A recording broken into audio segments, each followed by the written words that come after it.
হরে কৃষ্ণ। সুপ্রভাত আমার সকল ভাই বোন এবং প্রিয় দর্শকদের। আমরা এই চ্যানেলে সম্পূর্ণ বাংলায় গীতার পাঠ এবং অধ্যয়ন করছি। আপনারা যদি গীতাকে সঠিকভাবে জানতে চান এবং তার অর্থ বুঝতে চান অথবা উচ্চারণ শিখতে চান, তাহলে আমাদের ভিডিওগুলি অবশ্যই দেখতে থাকুন। আমরা এই চ্যানেলে এক এক করে গীতার সমস্ত শ্লোকগুলিকে অধ্যয়ন করছি।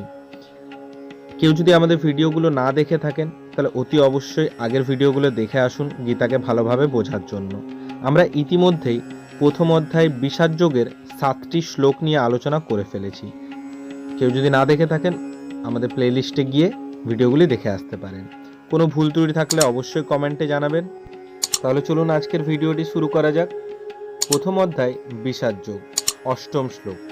ভবান্য ভীষ্মশ্চ কর্ণশ্চ কৃপশ্চ সমিতিঞ্জয় অশ্বত্থামা বিকর্ণশ্চ সৌমদত্তি স্থতৈবচ। অনুবাদ: সেখানে রয়েছেন আপনার মতোই ব্যক্তিত্বশালী ভীষ্ম, কর্ণ, কৃপা, অশ্বত্থামা, বিকর্ণ ও সোমদত্তের পুত্র ভূরিশ্রমা, যারা সর্বদা সংগ্রামে বিজয়ী হয়ে থাকেন। চলুন এবার তাৎপর্যের ব্যাপারে জানা যাক এই শ্লোকে। তো এর আগের শ্লোকে আমরা দেখেছি দুর্যোধন তার সেনাপতি দ্রোণাচার্যের কাছে গিয়ে পাণ্ডবদের সৈন্যসজ্জা নিয়ে আলোচনা করছিলেন।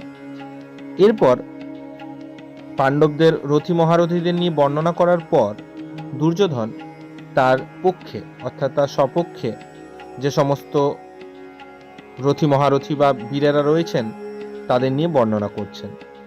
যেমন বিকর্ণ অর্থাৎ দুর্যোধনের ভাই, অশ্বত্থামা অর্থাৎ দ্রোণাচার্যের পুত্র, এছাড়াও সৌমদত্তি, ভূরিশ্রবা, কর্ণ এবং কৃপাচার্যের মতো বিভিন্ন রথী মহারথীরা তাদের দলে রয়েছেন। এই বিষয়ে দ্রোণাচার্যকে তিনি জানাচ্ছেন।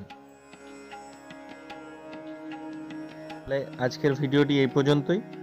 আমাদের যদি কোনো ভুল ত্রুটি থেকে থাকে অবশ্যই কমেন্টে জানাবেন এবং এরকম আরও ভিডিও দেখার জন্য আমাদের চ্যানেলটিকে অতি অবশ্যই সাবস্ক্রাইব করে বেল আইকনটি প্রেস করতে ভুলবেন না।